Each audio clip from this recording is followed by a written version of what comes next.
Good morning, I'm Angelo Castro III. I'm Angela, and we're the Castros. We bring you the news. And the views that make you think. Sometimes we agree. Sometimes we don't. This is News and Views. And here are today's headlines. Vice President Sara Duterte confirmed that she will run for president in the 2028 elections. Another impeachment complaint has been filed against Vice President Sara Duterte, raising the number of pending cases to 4. Public consultations on the controversial anti-political dynasty bill continue, this time in Cebu. Alex Ayala advanced to the quarterfinals of the Dubai Tennis Championships after defeating veteran Sorana Sirsti.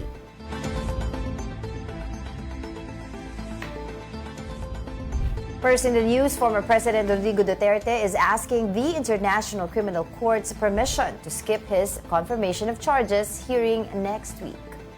Duterte cited 3 reasons for waiving his right to appear. First, he said he does not recognize the ICC's jurisdiction, claiming that his arrest amounted to kidnapping. Second, the former president denied the existence of extrajudicial killings during his administration's war on drugs. Third, Duterte said he would simply forget the legal proceedings, saying he is old, tired, and frail. The former president added that he has accepted that he may die while in detention and that he is proud of his legacy. Vice President Sara Duterte has formally declared her bid for the presidency in 2028, signaling a major shift in the country's political landscape. Here's the report. Vice President Sara Duterte has announced her plan to run for president of the Philippines. In her speech, Duterte renewed her criticism of her former Uniteam running mate, President Bongbong Marcos Jr., capitalizing on corruption allegations surrounding his administration. She also asked her supporters for forgiveness for backing Marcos in the previous presidential elections. It took me 47 years to understand that my life was never meant to be only mine. For a long time, I questioned the weight of responsibility to my family, to my country, to everyone who called on me. Ako si Sara Duterte, tatakbo bilang Pangulo ng Pilipinas. Meanwhile, Palace Press Officer Claire Castro wished Duterte good luck following the announcement. Castro also criticized Duterte's apology for allegedly helping Marcos win the election. Tandaan po natin, ang taong bayan ang naghalal kay Pangulong Marcos Jr. Kung ano man po ang natulong niya, pareho naman po sila nagtulungan dahil ito ay uniteam. Kaya wag niya pong suluhin ang credit kung nanalo man ang Pangulo. At nakikita ngayon ng Pangulo, at rather ng mga kababayan natin, kung sino ba nagtatrabaho. Isang working president compared sa vice-presidente. Lawmakers have also weighed in on Duterte's 2028 presidential bid. The Makabayan Bloc says it was simply a move by the VP to protect her from a second impeachment. Siguro tingin niya, matatakot niya, masisindak niya ang mga kongresista dahil patakbo siyang presidente. Pero makikita natin na dahil napakatibay ng batayan sa kanyang impeachment, hindi obra yung ganyang mga gimmick at malalantad muli ang kabulukan sa ginawa niya sa confidential funds. Over at the upper chamber, Senate President Tito Soto is expecting his colleagues to do their job if Duterte's impeachment goes to trial. The senators are expected to be impartial always, no matter who is going to be charged or kanino mang articles of impeachment ang sumampa sa amin. We are expected to be impartial. So kahit kandidato, hindi kandidato, kahit sino pa yan, doesn't matter. Meanwhile, Senator Robin Padilla floated a possible Sara-Amy tandem in 2028. Ano ako Sara Amy ako Amy as VP, sir? Yan ang tinutulak niyo? You think, sir, handa ang Pilipino sa parehas na babaeng leader po? Panahon na para maramdaman ng mga Pinoy ang girl power. Si Robin talaga, Well, kung sa bagay, talaga naman forever running mate ko naman talaga yan.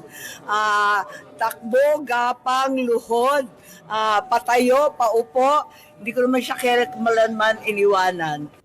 With VP Sara's presidential run now in play, the focus now shifts to the traditional opposition, who will be their candidate come 2028. Senate Deputy Majority Leader Risa Hontiveros, who is among those seeking for a united opposition, had this reply. Nandun kami sa proseso ng pagtatakda ng aming sariling timeline. So yung free will na binanggit ko kanina ay ginagamit na rin po namin sa sarili namin. So, it remains that you will announce by end of the year or first quarter of 2027. Tama po ba? Yun yung task that we have set ourselves. Joining us now is Presidential Advisor on Poverty Alleviation, Secretary Larry Gadnon. Good morning, Sec. Thank you for joining us again. Morning. Good morning, Angelo and Angela. Magandang umaga sa lahat ng mga taga-subaybay. Of course, Sec, diretso na ako. No? Yung major news ngayon, yung reaction nyo sa announcement ni VP Sara. Although expected, yung timing ika nga daw ng pag-announce, yun ang medyong pinag-uusapan. Yes, that is no surprise. Kaya lang ito, gagamitin niya ito as a defense, at least on social media, doon sa kanyang impeachment case. Kasi sasabihin niya, porkit nag-announce siya ng pagkakatakbo ng presidente, ay siya ay being politically persecuted. Yan lang naman ang linya nila eh.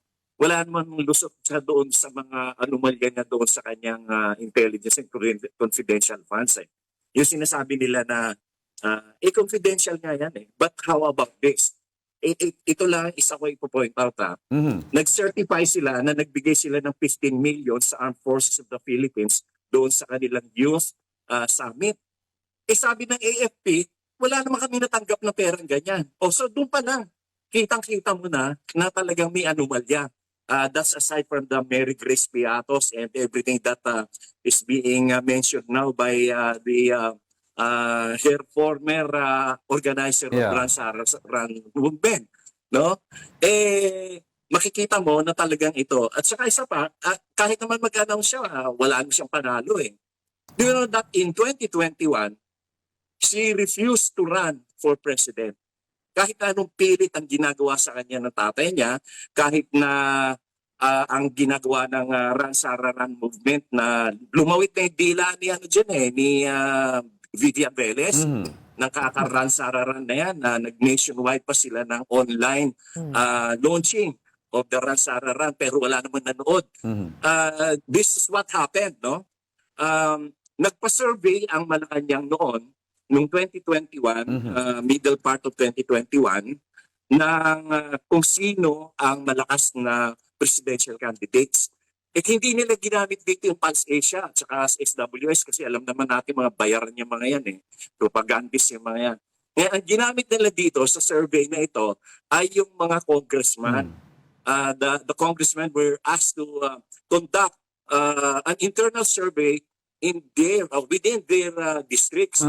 At doon ay lumabas na ang number 1 ay si BBM. Ang number 2 si Leni. Ang number 3 si Isko. Number 4 si Sara. Kaya nga ang tigas ng paninindigan niya noon na hindi siya tatakbong presidente kasi alam niya wala naman siyang boto. Now, bakit siya tumakbong vice president? A family friend and a lawyer convinced her. Ang sabi sa kanya ganito, sikat ka lang ngayon kasi tatay mo presidente. Pero kapag hindi na presidente tatay mo, makakalimutan ka ng mga tao and you can never go back to national politics. So, she decided to run as Vice President of BBM. Kasi kami noon sa kampo namin nila BBM noon, sure na kami na mananalo kami dahil we also conducted internal surveys all over the country. Alam namin yon na talagang number 1 si BBM at number 2 si Leni, pero malayo. Yung aming huling data noon ay 18% si BBM, 11% lang si Leni. And si Isko naman ay 5% at si Sara ay anywhere from 3 to 4% lang. Kaya talagang ang tigas ng paninindigan na Sara noon na hindi siya tatakbo kasi alam niya wala siyang boto. Ngayon, as Vice President, siyempre, halos wala siyang gastos kasi ang gastos ay Martin Romualdez at saka doon sa Lakas at saka doon sa mga supporters ni BBM. Tumakbo siyang vice president kasi nga ang plano niya, at least manalo man lang siya sa national position, and then after that, tsaka na siya magplano sa pagka-presidente. In fact, alam naman namin noon na yan ang plano niya eh. Pero ngayon, sirang-sira na yung pangalan niya. Dahil dito sa confidential and intelligence funds. And you can see here interviews, hindi siya marunong mag-English, hindi siya marunong mag-expound na kanyang ideas, kahit pandisa lang, hirap na hirap siya i-explain. And she cannot answer intelligently and smartly. No, so saan ka man nakakita ng ganyan na magpipresidente ka tapos wala kang idea sa government. And etong dami-dami na ng magandang nagawa ni Presidente Bongbong Marcos, hindi pa rin niya nare-recognize. Okay. Our economy is growing, no less than the World Bank is saying that we are the second fastest growing economy in Asia and one of the fastest growing economy in the whole of Asia. And not only that, our FDIs, yung foreign direct investments natin, ay lumalago. Bumabawi tayo since 2024 and 2025. In fact, this 2025, merong pumasok yung Samsung. They will put up a minerals processing plant in the Philippines. And this will create more than 3,000 direct jobs. Okay. And of course, the downline industries will also benefit from it. It will become a good economic stimulant. At napakarami pa. Ang ating healthcare napakaganda. Nagdoble-doble, 10-doble na nga ang benefits ng PhilHealth. And now we have the zero balance in all the DOH hospitals. Walang babayaran ng pasyente. Ano pang sinasabi niya? Walang accomplishments si BBM. In fact, even the international community is recognizing the leadership of BBM. In fact, dapat hindi tayo yung host ngayon, ang hindi dapat tayo ang chairman ngayon ng ASEAN. Pero yung nakatoka kasi na mag-host ng or maging chairman ng ASEAN ngayon ay hindi sila ready. So they elected BBM as the chairman of the 2026 ASEAN. Okay. Isipin na, even the world leaders are recognizing his efforts and his accomplishments. Right. Napakarami pa. Ang dami-dami pa mga accomplishments in terms of job generation. We have hit the 96.1% employment rate in 2025. And that is the highest in 20 years. Ang daming trabaho ng mga tao. If you can see the people around, naku talagang makikita mo na maganda ang kanilang purchasing power. Napakaganda ng pamumuno ni BBM. Marami pang iba. Nakukulang isang oras para Opo, ikwento ko nga lahat po. yan. Sige. In terms Pero, of agriculture, alam nyo ba na number 7 na tayo ngayon sa top rice producing countries in the world because of the agriculture policies of BBM. Napakaganda ng mga ginagawa ngayon ni BBM. Pero lahat yan, hindi alam ni Sara kasi mababaw si Sara eh. She's very slow. She's very slow. Okay. Walang laman ang utak niya. Sek, okay, so you pointed out several factors there or issues, pero isa-isahin natin. Yung una muna pong survey na sinasabi po ninyo, that was done before. So we're talking about a different time now na yung mga survey ngayon, nangunguna pa rin po si Vice President Sara Duterte. Binabayaran lang nila yung Pulse Asia at SWS. Magbayaran niya. Paano niyo po alam? Meron po ba kayong ebidensya na binabayaran nila? Wala nga siyang ginagawa. Abroad lang siya ng abroad. And wala naman siyang, you cannot see any solid accomplishments of Sara. Tapos sasabihin ng Pulse Asia, SWS, siya, top performer, yung kanya, performance rating is very high. Anong performance?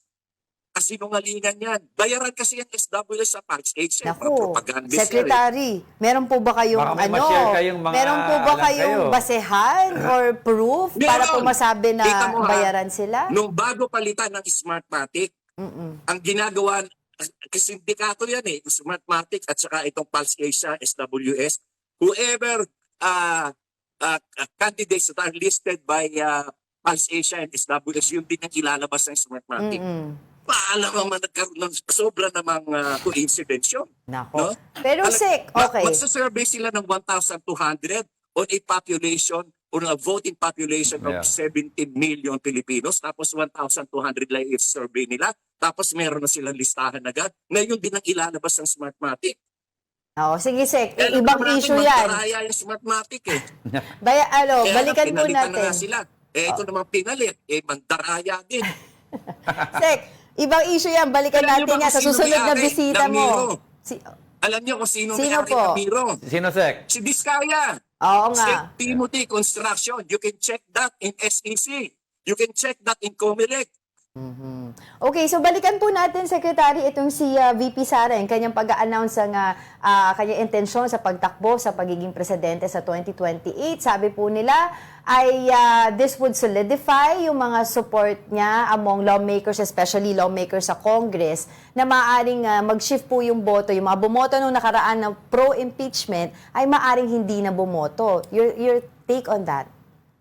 Well, kalokohan yan. Nangampanya si Sara doon sa mga congressman na mga bumoto ng impeachment sa kanya. Anong nangyari? Lahat sila nanalo. Dito sa Manila, di ba? Kinampanya yung siniraan niya yung mga congressman na mga bumoto ng impeachment sa kanya. Ano nangyari? Nanalo. O asan yan? Sila Joel, sila Benny Abante. Di ba? Lahat yan inano niya. Kinampanya niya against. No? Pero still, binoto pa ng tao. So walang endorsement power si Sara. Walang endorsement power. Nag-sorry po siya kahapon nung sa kanyang Oo. maikling speech sa pag-announce sa kanyang intensyon sa Well, pagtakbo. Nag-sorry siya sa taong bayan dahil sabi niya dahil daw sa kanya ay nagkaroon ng BBM Sara tandem at yun nga daw lubog na sa problema ang ating bansa. So hindi po kayo naniniwala na si VP Sara po ang may dahilan ng pagkakapanalo ni President Bongbong Marcos noong nakaraang eleksyon? Dalawa lang ang major political groups dito sa bansa natin. Marcos and Aquino. Yung mga Marcos, siyempre, hindi naman yan nila iboboto si Sara. Di ba? Solid Marcos yan. At saka, paano nila iboboto? Ipapatapon yung libing ni Apulacay Ferdi sa West Philippine Sea. At saka, ipapapatay niya si BBM, ipapapatay niya si Lisa, ipapapatay niya si Martin. Di natural, lahat ng mga Marcos loyalists at lahat ng mga Waray, yung mga taga-Tacloban, Leyte, hindi boboto kay Sara yan. Now, how about the Yellow Camp? No, itong mga Aquino Camp, kagaya ng Pinklawan, Dilawan, yung Liberal Party, natural hindi niyan iboboto si Sara kasi meron silang sariling kandidato na mas qualified. Andiyan si Irisa Hontiveros, andiyan si Kiko Pangilinan, si Bob Aquino, si Coco Pimentel. Napakarami nilang mga matatalino na mga kandidato. So, bakit naman nila papansinin nga si Sara? Besides, galit na galit sila kay Sara dahil sa ginawa kay Lenny. O, diba, ng tatay niya. At ganun din si Lenny, mas qualified siya kay Sara. No? At yun naman mga kaliwa. No? Yung mga kaliwa, siyempre, political force din yan kahit paano. Hindi yan boboto kay Sara. Hindi yan galit na galit yan kay Sara, kay Duterte, di ba? Yung mga kaliwa, no? Hindi sila iboboto. Yung mga other minority parties, they will always side with the administration or the Liberal Party or the Dilawan, Pinklawan. Kasi ang purpose nila, makapagpasok na lang ng mga 3-4 na senatorial candidates. So, wala sa equation ang Duterte. Wala. Pero Sek, At the most that Sara can get is only about 3 million ang makukuha niyang boto. Actually, Kasi nakakasanay sa yung Marcos loyalist, nakakasanay sa whoever is the candidate of the administration. Ganon din yung mga Dilawan, Pinklawan. marami ring Mindanao voters Oo. Ha? Marami ring Mindanao voters. Kunti na yung Mindanao. It will not even reach 7 million. Pero Sek, I wanted to ask you, no? 7 million. Sek, may binabanggit ka about yung kanyang toka-toka ng Pinklawan, leftists and rightists. May mga kasi ugong-ugong na possible na the BBM faction and the Pinklawan or the Yellows baka daw magkaroon ng unifying factor pagdating sa election kasi medyo nagkakapareho daw ng mga, well, yung mga bills or measures or priority measures pinapasa ni BBM sa pag-iisip daw ng mga Dilawan. So medyo mas favorable ang mga Dilawan Like daw foreign policy, to support BBM's economics. policies I daw. don't think that it is a political marriage.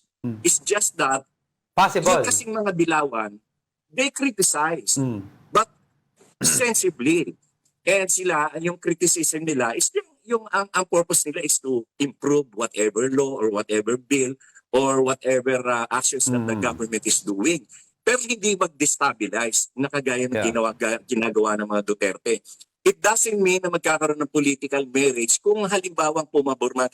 Kung talagang maganda yung batas kung maganda yung ginagawa, pumapabor sila. It means only that they are statesmen also. Hindi naman sila yung obstructionist at saka yung mga destabilizers na kagaya ng mga Duterte. Meron lang talaga silang sense of nationalism and patriotism. When it's a different matter kung magkaroon man ng political divide dyan. Pero I'm sure traditionally it has been Marcos against Aquinos when it comes to Parang national nag-iba na yung elections. landscape, Sek, kasi pati si Senator Trillanes na nakausap namin, medyo nagpo-float yung idea ng both parties, medyo open daw ang dalawang partido na mag-usap for this coming election, na mag-unify. Well, ang maganda yan. Maganda rin sana yan. Although I cannot say that I am competent to give any comment on that because we have not yet reached that point that we are going to discuss these matters with the other camp. No? And as far as I know and as far as I can observe, the Pinklawans, Dilawans are very careful in their criticisms against BBM. And in fact, some of them are even praising the actions of BBM. That's right. It doesn't mean that they are politically aligned. It's just that when it comes to policies and for whatever actions that are good for the government and for the people, umaayon sila. Pero sexy Pero yun nga maganda Alam mo yan nakagandahan dito sa mga Aquinos and Dilawans and Pinklawans When they criticize, it's because there is a valid criticism. Whether it is good or not, ang purpose nila ipunahin, hindi para mag-destabilize. Itong mga Duterte, destabilization. Alam niyo kung bakit nagalit kay BBM yung mga yan? Because they lost millions, hundreds of millions, and billions, probably billions, dito sa pagkawala ng Pogo. Kanila yan sila operators ng Pogo At saka yung isabong, di ba? At saka yung mga illegal online gaming. At saka yung mga illegal aliens ang pinapasok nila. Lahat yan, Duterte yan. Lahat yan kagagawa ni Duterte. So, galit na galit sila kay BBM kasi nawalan sila ng kita, nawalan sila ng pera. Kaya ganyan. Well, ano naman po yung masasabi nyo, Sek, kasi mismong si Senator Risa Ontiveros herself acknowledges na mataas sa survey, malakas na kandidato itong si Vice President Sara Duterte. Sino ba yung nakikita mo na maaaring tumapat sa kanya? At this point kasi wala pang nakikita sa mga survey na ganun Alam mo, naliligaw lang yan si Senator Risa Hontiveros kasi nagpapaniwala niya sa Pulse Asia. Pulse Asia, SWS, puro mga sinungaling yung mga yan. How can they conduct a valid and credible survey? Tatanungin lang nila, out of 112 million Filipinos, magtatanong sila ng 1,200. Okay, Secretary. Baka naman sa Davao na sila nagtanong noon. Why don't they try asking people in Ilocos Norte and Ilocos Sur? Baka banggitin lang nila pangalan ni Sara doon, pagsasampalin pa sila. Sek, wala na po tayong oras pero I'd like to ask you anong mensahe mo kay VP Sara sa kanyang intensyon na pagtakbo. And of course, si former President Rodrigo Duterte ay haharap po sa confirmation of charges. Pero hindi po natin alam kung physically haharap siya pero nakatakda po ang kanyang confirmation of charges sa Feb 23. I believe that former President Rodrigo Roa Duterte has already accepted the fact na doon na siya mamamatay. Siya mismo nagsabi niyan siyempre matagal yung hearing dyan. Sinabi na yan na tanggap na niya ang katotohanan na baka doon na siya mamatay. Yung tungkol naman sa kay Sara, kung ako sa kanya, para hindi na matuloy ang impeachment, mag-resign siya para makatakbo siya sa 2028 nang wala siyang baggages. Ngayon, gusto ko talaga siyang tumakbo kasi gusto ko siya mapahiya. Gusto kong mapahiya sila dyan sa sinasabi nila na ang nagpanalo kay BBM ay si Sara. Napakalayo na, napakalayo. Hindi nga nila kaya magbuo ng rally. Pero you think, kasi yung nag-speech siya kahapon, pinatanggal yung OVP seal sa backdrop niya eh. Do you think doon na papunta yun? Maaring mag-resign siya, do you think? I really cannot tell because I haven't seen the whole press con. I only watched the some segments of it kung saan niya sinabi yung gusto niyang ako si Sara Duterte tatakbo bilang Pangulo sa 2028. And aside from that, hindi ako interesado eh kasi alam ko naman na yan ang sasabihin niya eh. Yeah. Gagawin lang yan depensa yan na kita nyo na, pinipersecute ako kasi nagsalita ako na nagdeklara ako na tatakbo ang presidente and they want to destroy my chances, mga ganyan. Drama na lang yan, drama rin. Masyado nang madrama yung babaeng yan. Alright, as always, maraming salamat po sa iyong oras, Presidential Advisor on Poverty Alleviation, Secretary Larry Gadon. Thank you so much. Yes, thank you Angelo and thank you Angela and magandang araw sa inyo lahat. Thank you, Sec. All right. In other news, Senator Bam Aquino refused to comment on former Senator Antonio Trillanes' criticism of his stance on where cases linked to alleged drug war killings should be tried. Let's recall that Aquino said cases linked to alleged extrajudicial killings during the Duterte drug war should ideally be tried in Philippine courts. Meanwhile, Senator Risa Ontiveros said she has yet to read Trillanes' remarks and believes Aquino should clarify the issue. Ontiveros reiterated her support for the International Criminal Court's probe into alleged extrajudicial killings, saying victims' families deserve justice if they fail to get sufficient remedies locally. She added that opposition forces remain focused on building unity for the 2028 elections and still consider Trillanes an ally. We have a statement already. Pakibasa na lang yung statement natin, no? I leave it to Senator Bam na linawin o ipaliwanag yung kanyang sariling mga salita. Ang masasabi ko lang ay para sa aking sarili na kaya ko sinusuportahan yung pinag-uusapang posibilidad na bumalik ang Pilipinas bilang miyembro ng International Criminal Court o bilang signatory muli ng Rome Protocol. Kaya ko mula sa panahon ni na Kian de los Santos, si Kulot, si Carl at iba pang mga EJK victims, sinusuportahan yung panawagan ng kanilang mga naulilang pamilya. Lawmakers and various sectors continue to hold public consultation on the proposed anti-political dynasty bill. Mobile journalist Amy Atienza is in Cebu City to give us the latest. Amy, what should we expect from the consultation? Yes, good morning, Angela Diego. Dito naman sa Cebu City, aabangan natin kung ano nga ba yung magiging pahayag ng ilan sa mga estudyante, mga guro, pati na rin mga miyembro ng local government units dito sa Cebu mismo. Kung ano nga ba ang kanilang opinion pagdating sa anti-political dynasty bill. Kung maalala natin kasi sa Kamara ay nagkaroon na nga ng usapin kung anong degree of consanguinity ang nararapat na isulong ng mga mambabatas para nga maipagpatuloy at syempre ma-finalize yung ihahain nilang anti-political dynasty bill.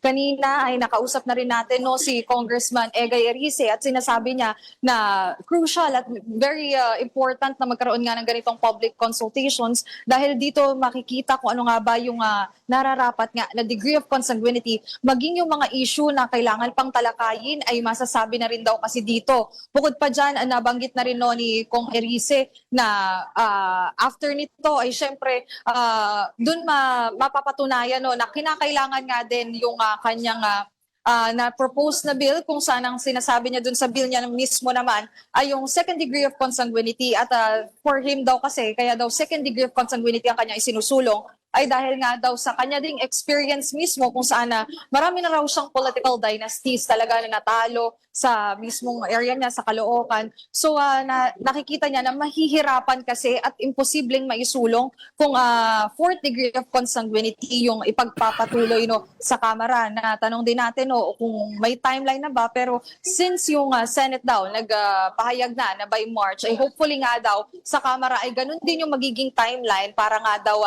sabay na magpa-process itong mga anti-political dynasty bills sa lower at sa upper houses.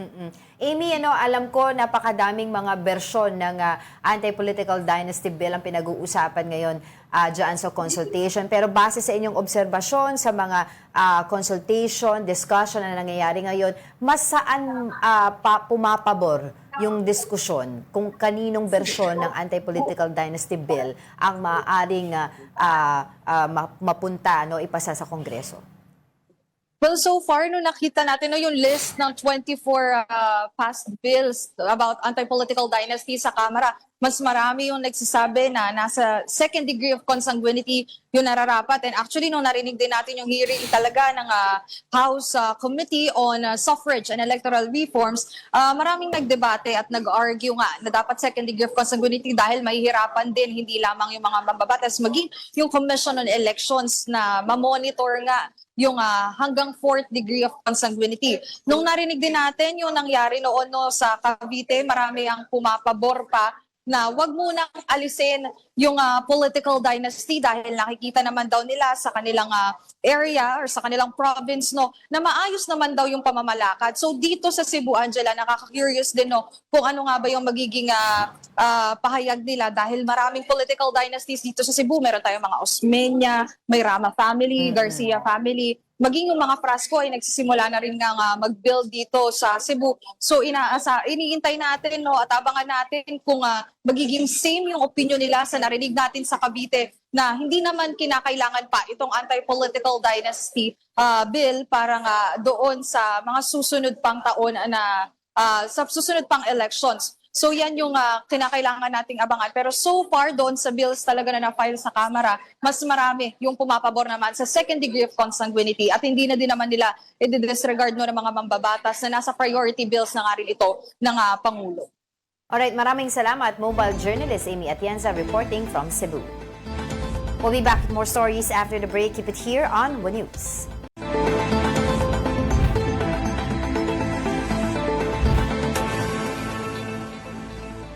Good morning. You're still watching News and Views here on One News. A fourth impeachment complaint has been filed against Vice President Sara Duterte. Attorney Nathaniel Cabrera submitted the complaint and was endorsed by House Deputy Speaker Paulo Ortega and Manila 6th District Representative Benny Abante. Cabrera's complaint contains 7 articles of impeachment hinged on the following grounds: culpable violation of the Constitution, betrayal of public trust, graft and corruption, bribery, and other high crimes.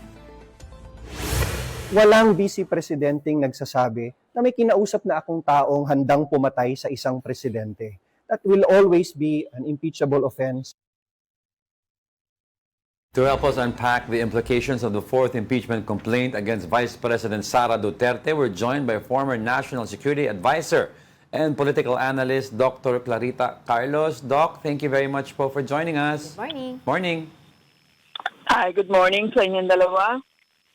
All right, Doc, let's start off po.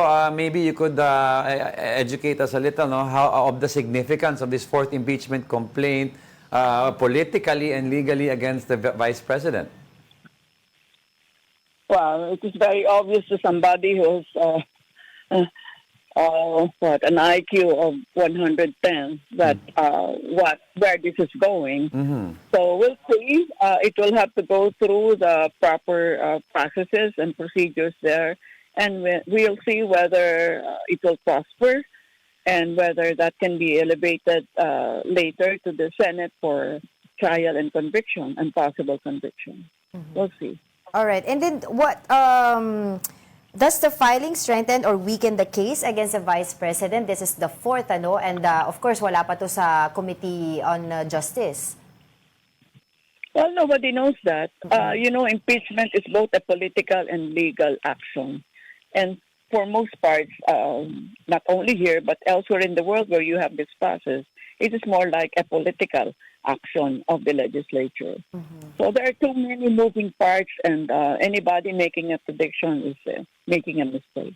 And do you think, Doc, itong recent declaration ni VP Sara to run for president will have an impact on the way the congressman will decide this impeachment complaint? Yeah, if you think sinister about it, I mean, people who will run in 2028 will have to think of the backlash of the public who are supporting Sara when they support impeachment complaints. So do you see all this? Too many loose ends right now, but if you connect them, if you crochet them together, then the big picture looms large, isn't it? Well, ang sinasabi nga po nila, yung kanyang sabi kahapon ng intensyon niya na pagtakbo sa presidente sa 2028 elections could solidify her support among lawmakers. And probably, sabi nila, maaaring yung mga 4 impeachment before ay maaaring magbago yun because medyo magkakaroon na talaga ng pag-iisip. What is your take on that? Oh yeah, given the long history of turncoatism and opportunism in all agencies of our government, including the legislature, that is not surprising. That actually, Sara's advisors are also strategically thinking, and I was even thinking that they would even advise her to resign. You know, because if she resigns, then who is going to be impeached and is going to be convicted? So that means she has now nothing prevents her from running in 2028 because that seems to be the medium to long term long end game, isn't it? That seems to be the medium to the long term end state. Right. It's good that you mentioned that because napansin po namin yesterday sa kanyang speech, nakatanggal po yung OVP seal from her back job. So, maaaring indikasyon daw po ito na baka doon siya pupunta sa path na yon, magre-resign na lang siya. That's why she already said na tatakbo siya ng pagiging presidente. That is also my immediate conjecture, no? Yan agad ang naisip ko, magre-resign ito eventually. Because that will really pull the rug from everybody's Right. from under everybody, you know. And siguro dun sa mga hindi masyadong nakikita ito, kasi I always think sinister. Ay tinitignan ko from the good to the most evil. Yes. Nakita ko pag resign ito, hindi na siya mai-impeach. Of course, I'm not a lawyer kasi, so I don't know if you can be impeached for something that parang yung si Duterte, yung tatay niya, for something he had done during that period when he was still linked to the ICC. Exactly. So I don't know, maybe you should ask a lawyer for the legal perspective on this. Well, Doc, also, moving forward, a lot are saying na hindi naman nakakagulat ang declaration ni VP Sara to run, pero yung timing of which, plus na wala pa yung backdrop, lead many to believe that she's trying to send a message because ang anticipation nila, a few months pa down the line, magde-declare daw si VP Sara Napaaga daw bigla. I think binalangkas na nila ito. I'm really not concerned about the lack of the logo of the VP. I'm more concerned in a larger scheme about how this will extend the campaign period from 3 months starting when January or whenever, March, to 2 1/4 years, no? And what does it mean? What are the other things that concern us right now? Blatant corruption in practically all agencies of government. That's right. That is what we should be paying attention to. Like, look at you. I mean, so many of you want to interview me and you don't want to interview me on substantive things. You want to interview me on the declaration yesterday. Tignan natin to sa malawak na perspective. I am concerned about the future of this country. I am concerned about where we're going in terms of our politics. Right. So what are the possible national security or governance implication of this prolonged political conflict? Kasi nga, talaga pong tuloy-tuloy po paggrabe yung political standoff between the Marcos and the Dutertes.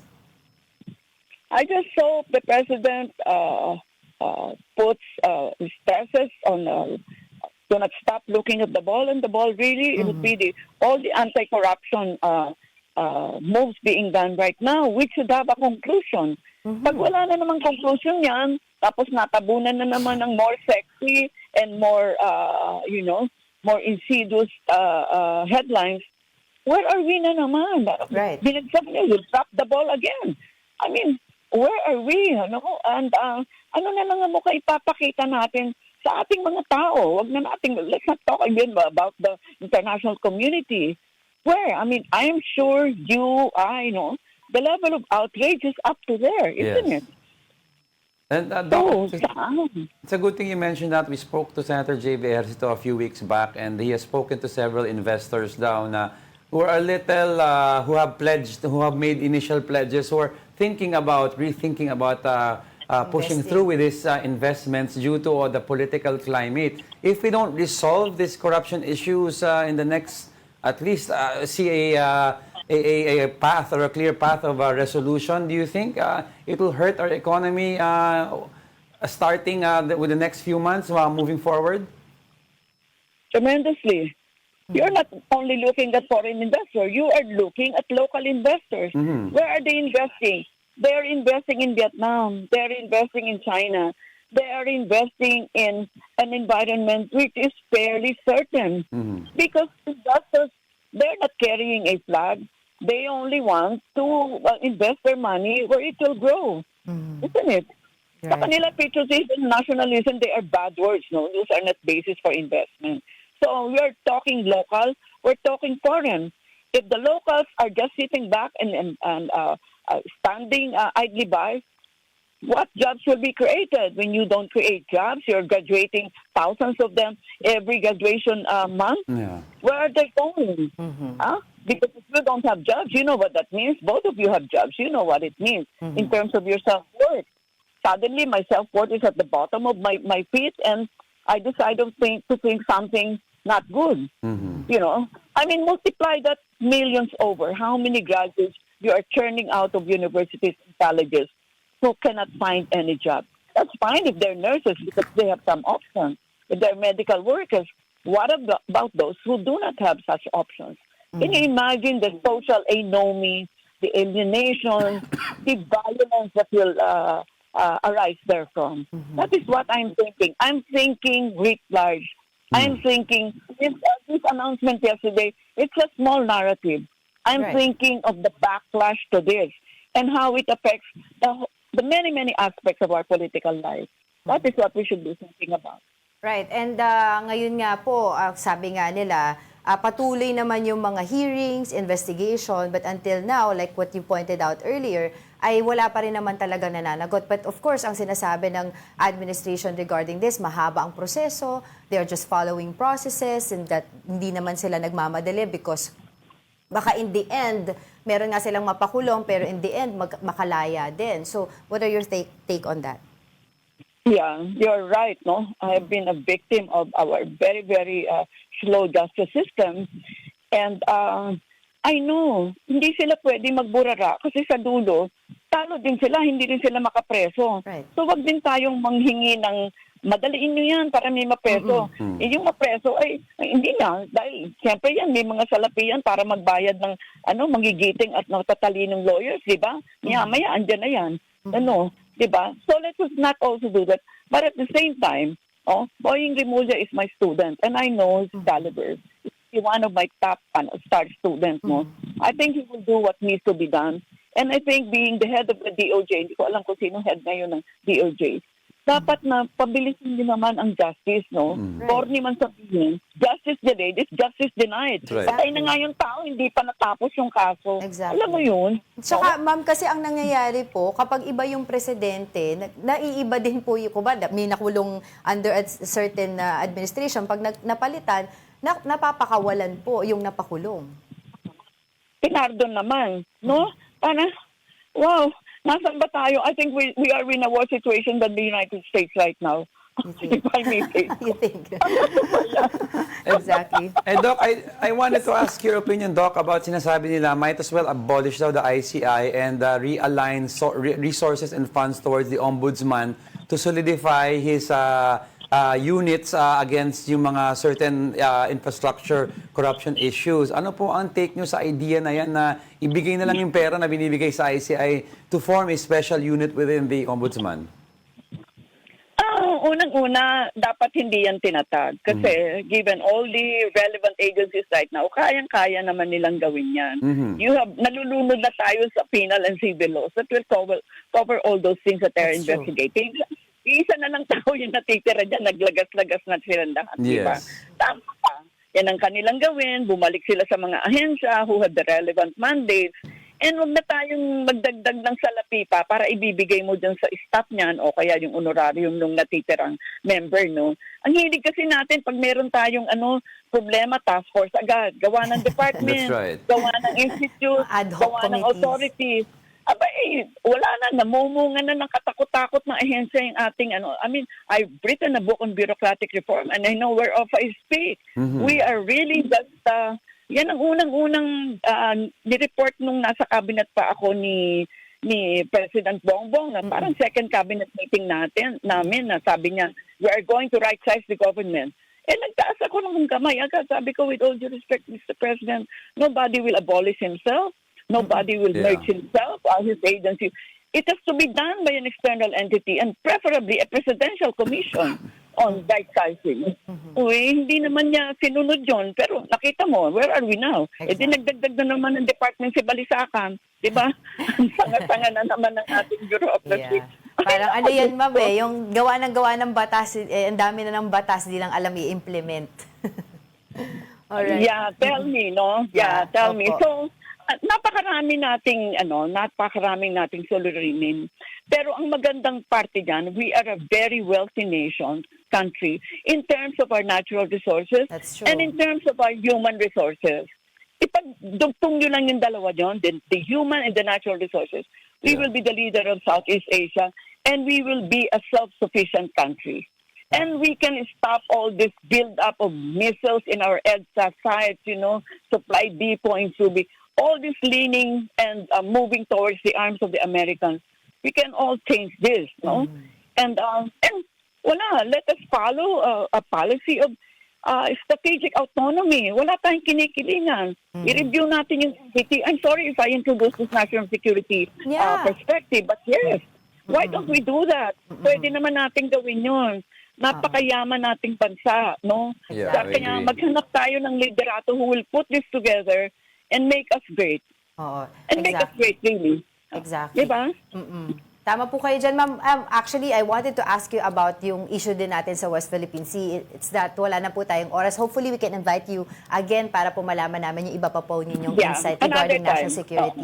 But as always, maraming salamat po sa inyong oras.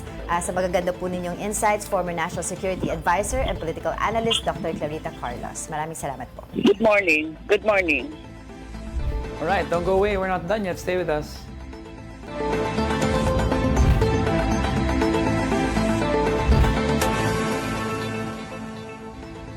Welcome back. You're still watching News and Views here on One News. Legal experts are discussing the impeachment complaints against Vice President Sara Duterte in a forum. For the details, we have mobile journalist Arles de los Santos. Arles, go ahead. Diego at Angela, nagpapatuloy nga rito sa University of the Philippines ang pagtalakay sa naging desisyon ng Korte Suprema patungkol nga sa pronounce ito bilang constitutional ng impeachment complaint laban kay Vice President Sara Duterte laban sa House of Representatives. Kung saan nga nandito yung ilan sa mga opisyal dati ng Supreme Court kagaya na lamang ni Justice Antonio Carpio, Justice Adolfo Ascuna, pati yung mga dean ng College of Law, pati si Professor Mel Santamaria, former dean ng Institute of Law ng FEU dati. Kung saan nga kasama dito sa mga napag-usapan yung tila raw na inconsistency doon sa naging desisyon ng Korte Suprema, kagaya na lamang ng doon sa July 2025 ruling nito ay sinasabi na wala naman daw naging paglabag yung Kongreso doon sa 10 session days na usapin. Nasunod naman daw, pero doon sa 2026 decision nito na inilabas nitong January 29, 2026 ay bigla raw nitong inilagay na may paglabag doon sa 10 session days sa tinatawag na kung saan nga tinawag ito na dapat daw 10 calendar days na ito na kung saan hindi naman daw nag-act in bad faith itong Kongreso, kundi ipinaktis lamang nito yung long-standing na pamamalakad yung pag-apasa ng 10 session days at yung pagsunod sa sarili nitong kalendaryo na hindi raw talaga yan in-specify o kinokontest kumpara doon sa ibang mga bansa kagaya na lamang sa US na kasama doon sa mga matagal na o mga sinundan natin na batas na ito. Gayon din para kay Justice Adolfo Ascuna, may mga fatal errors doon sa naging desisyon ng Korte Suprema dahil nga daw wala naman daw sinabi doon na wala raw naging plenary votes para doon sa 1/3 na ni-refer na second mode of impeachment, no, na kung saan nag-base lamang ito sa isang article na kung saan sa ruling ng SC noong January 2026 ay bigla daw kinorek ito yung sarili nito, no, at yung meaning nga ng session day ay muling na tamaan, no. Parang may mga binanggit pa nga si Justice Escuna na siya raw mismo yung nagsulat nitong bahagi na ito ng impeachment ruling para sa mga impeachable officials ng pamahalaan, at kasama na doon syempre yung pagtalakay sa isang impeachment complaint proceeding lamang na pwedeng dinggin ng Kamara pero pwedeng magpasa ng maraming mga reklamo basta isa lang, no, yung aaksyonan ng Kongreso. Kung saan nga para naman kay Dean Zamo Gwen, no, ng UP College of Law, meron daw magkakaiba sa mga lengguwahe ng January 2026 decision at July 2025 decision na maaari daw magkaroon ng epekto sa mas mahaba pa na proseso at sa mga paparating mga impeachment complaint, dahil ang impeachment complaint lamang daw yung paraan para nga mapanagot yung mga opisyal ng pamahalaan, lalo na yung mga pinakamatataas, no, para nga mapanagot doon, no, kung saan nga asahan daw na magkakaroon pa ng ilang teknikalidad at hamon nga syempre sa House of Representatives at maging sa Senado sa paparating pang mga impeachment complaint sa ating mga opisyal ng pamahalaan. Sa ngayon ay nagpapatuloy pa ang forum dito sa University of the Philippines College of Law at inaasahan natin na magkakaroon ng question and answer portion mamaya, kasama pa rin yung ating mga panelists. Yan muna ang latest. Alright, maraming salamat, mobile journalist Arles de los Santos. Filipino Muslims have begun gathering at mosques, marking the start of Ramadan, a month of fasting, prayer, and reflection. Mobile Journal Jazz Paredes is at the Golden Mosque in Quiapo, Manila for updates. Jazz, ano balita?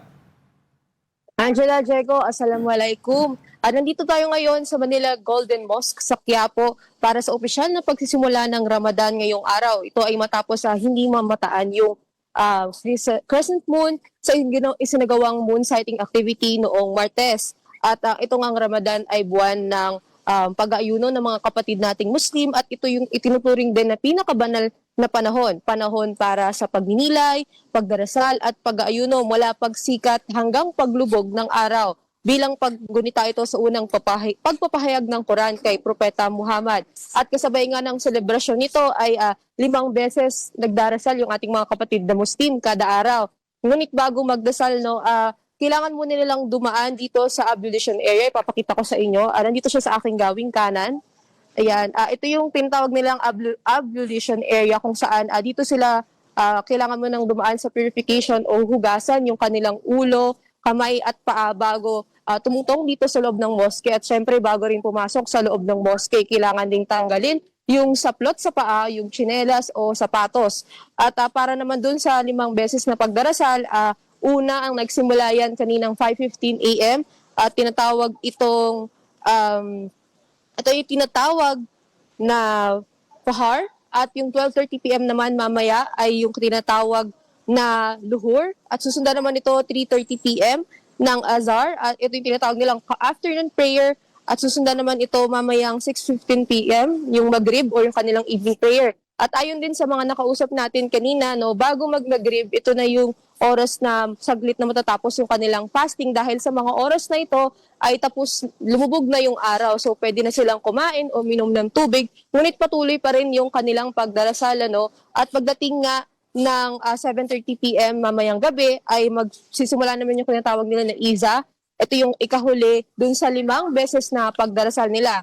At sa kanilang ang paniniwala, mas mabuti raw yung talagang group prayer o yung jama'a prayer, dahil nga dahil sama-sama silang nagdarasal, mas marami daw yung biyayang kanilang makukuha. At hindi pa natatapos yung 5 pagdarasal, hindi lang natatapos yan sa 5 pagdarasal, no? Meron pa tayong tinatawag na Tarawi, at pagkatapos nung Iza ay pwedeng pumasok or pwedeng magdasal yung ating mga kapatid na Muslim sa tinatawag na Tarawi. Ngunit optional na lang ito at hindi na obligasyon na magdasal pa dito, hindi na kasalanan ang hindi sumama. Ngunit sinasabi nga nila na kapag sumama ka dito ay mas may karagdagang biyayang matatanggap. At sa ngayon, ilan pa sa mga pinagbabawal bukod sa pag-aayuno ay bawal yung mga bisyo gaya ng pag-iinom at paninigarilyo, bawal ang pagsisinungaling, bawal ang mga masasamang salita gaya ng pagmumura, bawal din ang panonood ng mga malalaswang bagay, pakikipagtalik, ilan yan sa mga pinagbabawal din ngayong panahon ng pag-aayuno, no? At Diego, Angela, sinasabing magtatagal ito ng 29 or 30 days at posibleng matapos sa March 20 at posible pa yung magbago dahil nakabase sa pagpapakita ng buwan. Sa ngayon ay wala pang kaganapan dito sa Golden Mosque dahil 12:30 p.m. pa yung nakatakdang oras ng kanilang pagdarasal muli at ito yung salukuyang kalagayan dito. Namamahinga yung ating mga kapatid na Muslim habang inaantay nga yung pagsisimula ng 12:30 p.m. na pagdarasal. At sa ngayon, yun lang muna yung mga kaganapan dito. Angela, Diego. Alright, maraming salamat, Mobile Journal. Jazz Paredes reporting from Manila. And of course, before we end our newscast today, I'd like to congratulate my partner, husband. Nahiya ka? Thank you. Before we go, thank you pala Platinum sa Stallion Awards. thank you sa Ikaw na. Trinity and sa One News for this opportunity. And Anong award? Platinum Stallion Tunisian Media Educator for Broadcast Media. Yun. Maraming salamat. And that wraps up today's episode of News and Views. Join us again tomorrow. I'm Angela Lagunsad Castro. I'm Angelo Castro III, kapatid, Pier 1 News. All sides, all the time.